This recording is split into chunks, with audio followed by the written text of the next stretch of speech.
ফের বারাসাত থেকে ভুয়া পাসপোর্ট কাণ্ডে গ্রেপ্তার সমীর দাস নামের এক ব্যক্তি। গতকাল মঙ্গলবার রাতে বারাসাতে নবপল্লীর বাড়ি থেকে গ্রেপ্তার করা হয় সমীর দাসকে। রাজ্যে এসটিএফ শাখা তাকে গ্রেপ্তার করে। সমীর দাসের দুই ছেলে, তার মধ্যে একজন ডাক্তার এবং একজন পুলিশ কর্মী। সমীর দাসকে প্রাথমিক জিজ্ঞাসাবাদের পর তদন্তকারী আধিকারিকদের অনুমান, ছেলের সাহায্য নিয়েই জাল পাসপোর্ট ও আধার কার্ড তৈরি করতেন এই সমীর দাস। সূত্রের খবরের আগে পাসপোর্ট সংক্রান্ত কেলেঙ্কারির মূল পণ্ডা সমরেশ সহ একাধিকের সঙ্গে যোগাযোগ ছিল সমীর দাসের।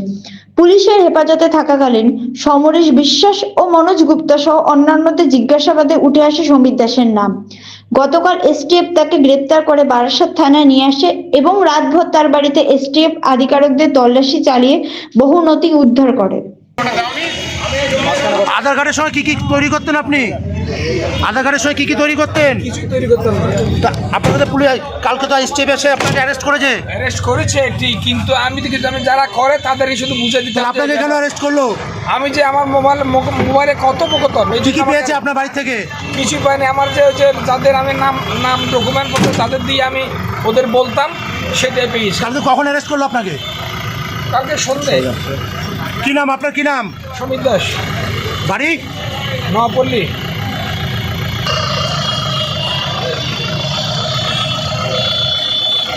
আরে উনকি পিছিয়ে আসো না। ক্যামেরার মধ্যে ঢুকে যাচ্ছে, বুঝতে পারি।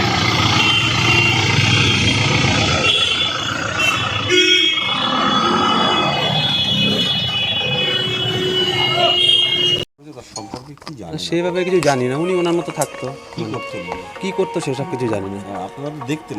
দেখতাম বলতে সেইভাবে তো আমারও কাজের সূত্রে ব্যস্ততা, সবাই কাজের সূত্রে সেইভাবে ওনার সাথে আলাপ আলোচনা কাজ করতো বা না, কি ওই ধরনের কোনো কিছু জানি না। ওনার পরিবারে কে আছে? পরিবারে দুই ছেলে আছে, এক ছেলে হচ্ছে ডেন্টিস্ট আর আরেকজন মনে ইয়ে আছে, পুলিশের কোনো ডিপার্টমেন্টে আছে। আর পুলিশের ছেলে ডেন্টিস্ট কি করে বলবো, নকল মানে উনি সেইভাবে কারোর সাথে মিশতো না, উনি ওনার মতোই থাকতো। বাড়িতে লোকজন আসা যাওয়া না, বাড়িতে সেইভাবে দেখিনি, সেই অর্থে কোনো লোকজন যাতায়াত দেখিনি। এখন তো পুলিশ তাকে গ্রেপ্তার করে নিয়ে গেছে। না, আমি আপনার মুখে এই প্রথম শুনলাম যে পুলিশ গ্রেপ্তার। আপনাদের এখানে আসতে দেখে আমি এগিয়ে এলাম, আমি জানিও না অ্যারেস্ট করেছে। কালকে রাত্রি অ্যারেস্ট করে না, কালকে আপনার মুখে শুনলাম এখন অ্যারেস্ট হয়েছে, মানে সেইভাবে উনি কারোর সাথে মিশতেন। আপনাদের কি মনে হচ্ছে উনি এবার কি বলবো, থাকতে পারেন? সেইভাবে কিছু তো মনে হচ্ছে না। এবার উনি ওনার মধ্যে সেইভাবে আলাপ তো তাদের সাথে হয়নি, মানে সেইভাবে আলাপ কোনো। হ্যাঁ, অবশ্যই শখ বলেই তো এগিয়ে এলাম এখানে।